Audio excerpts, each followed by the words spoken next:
one of the things that I like to focus on is fluency. What do you think fluency means? That I can share what I'm talking mostly with others. Exactly. A lot of people think fluency is like perfect pronunciation and perfect grammar and perfect vocabulary, but that's not really what fluency is. Fluency is a kind of skill, not just based on your language ability, but what we call communicative competence. It's being able to express yourself openly, getting your point across. And you have to be very fluid in your approach. So sometimes you're going to have the wrong vocabulary or the wrong grammar, or your pronunciation isn't perfect, but if the person you're communicating with understands you, 임무 완료.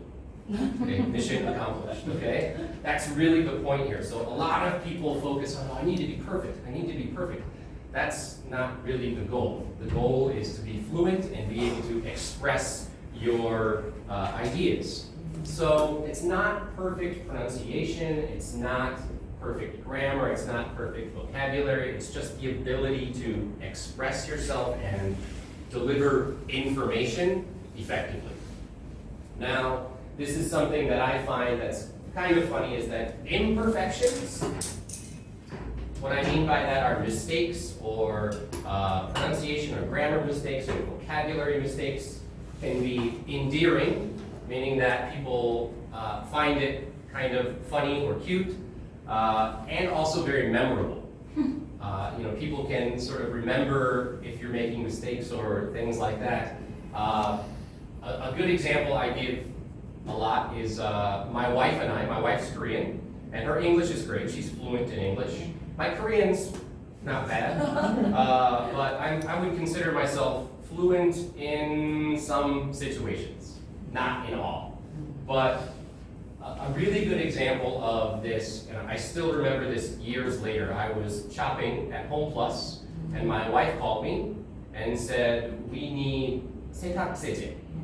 And I know the word for 세탁, but I didn't know 세제. And my wife knows 세제, but she doesn't know the word detergent. It's different than soap. But she says, laundry sauce. Okay. And I'm okay. Well, I totally understood. Okay.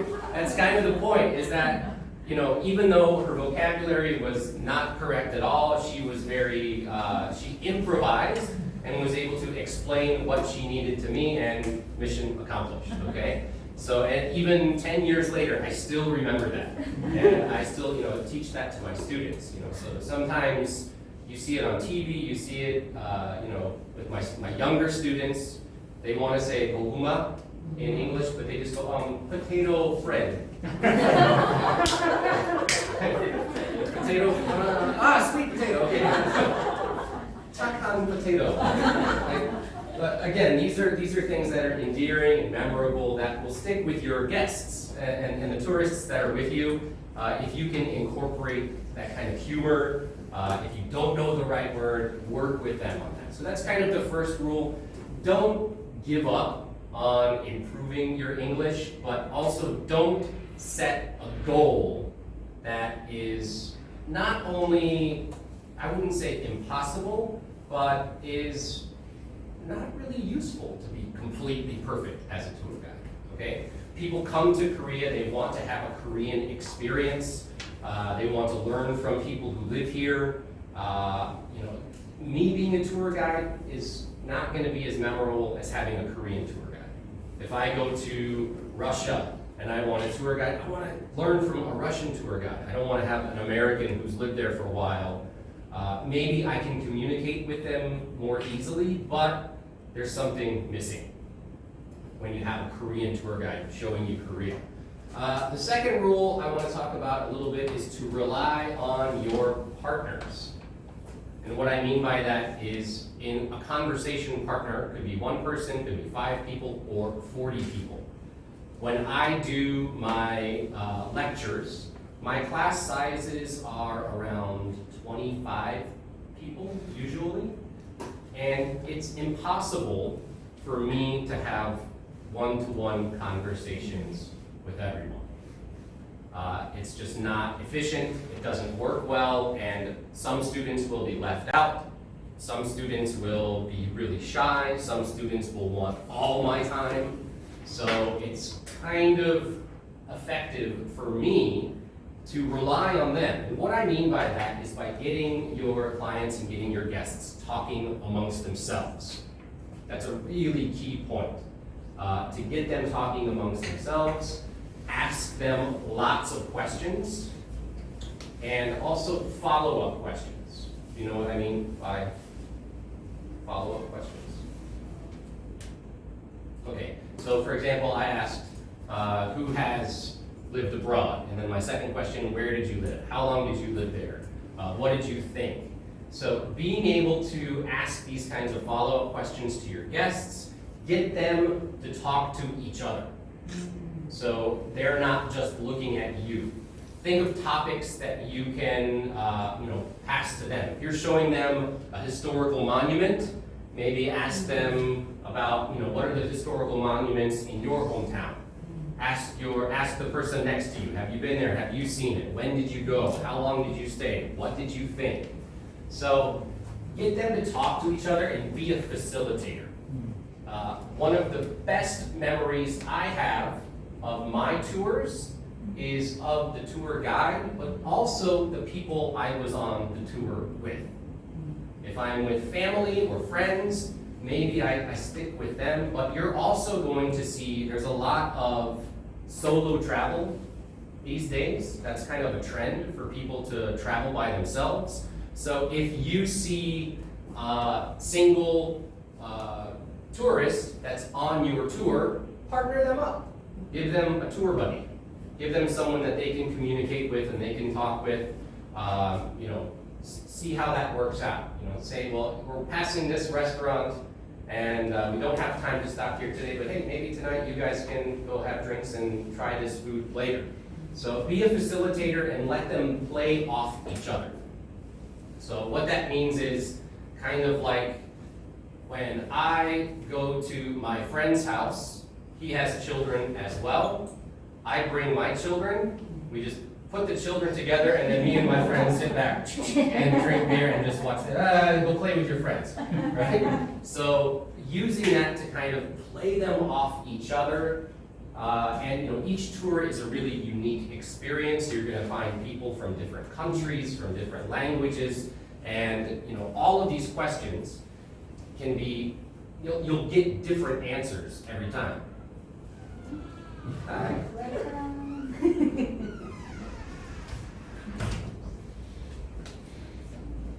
So, when you guys, have you ever met someone from like a really unexpected place?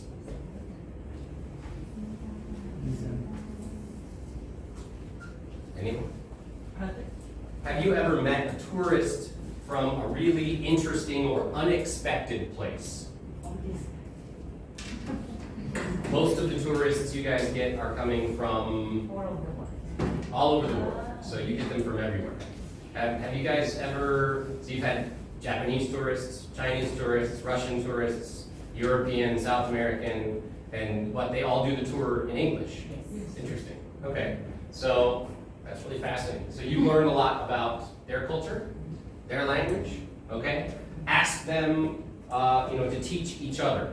When you say, okay, this is such and such, or you show them an item or a word, and this is how you say it in Korean, how do you say it in your language? What do you call it in your language? What's the most popular food or the most popular tourist attraction in your city? So I really rely on my students when I give my presentations and when I give my lectures, because it makes my job easier.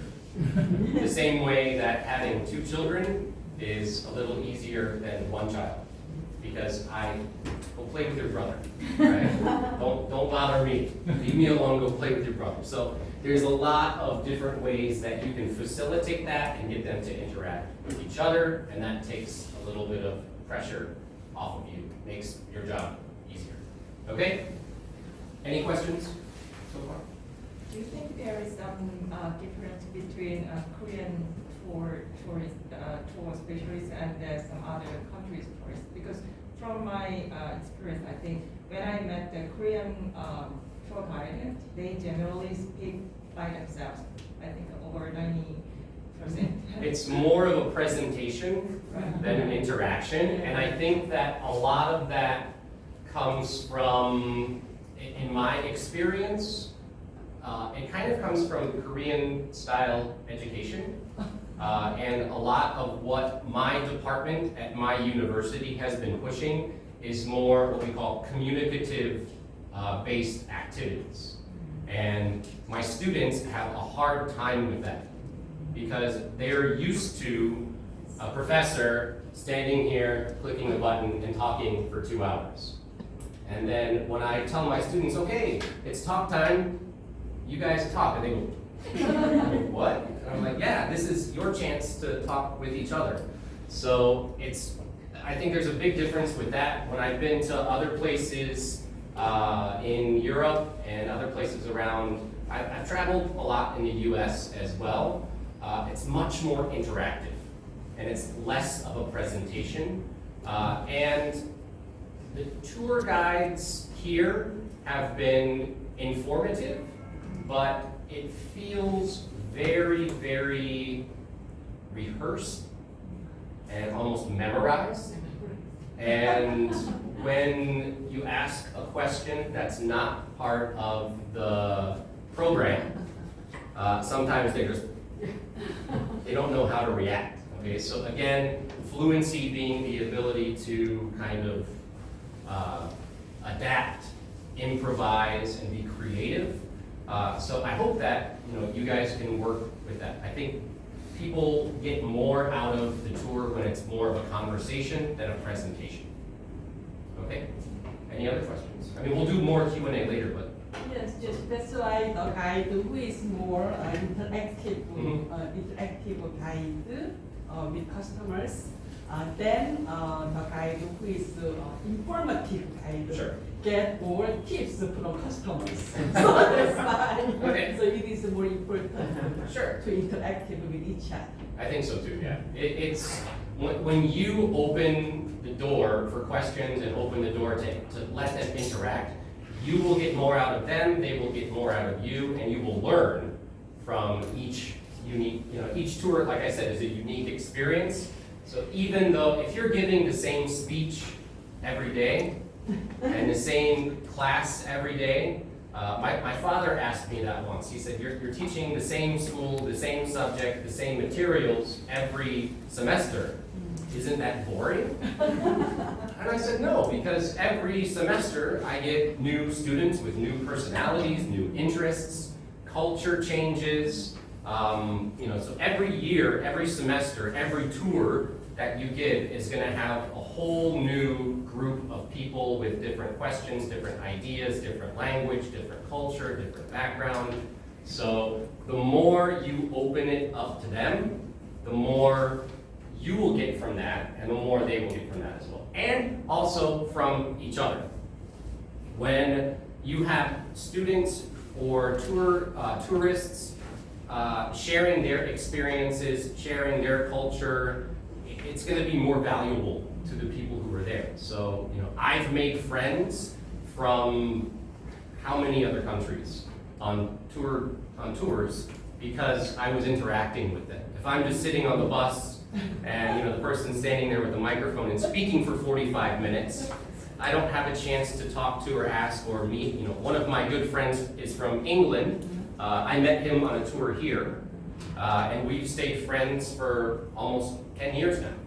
So yeah, he's come to visit me. I haven't gone to visit him yet, but I want to. I haven't been to England yet, but when I go there, if I didn't get the chance to interact with him, I wouldn't have that friend. And now I have a friend who can be my tour guide in England. And if we go to another country, we'll travel together, things like that. So take something from each tour that you give, and it's really important to do that.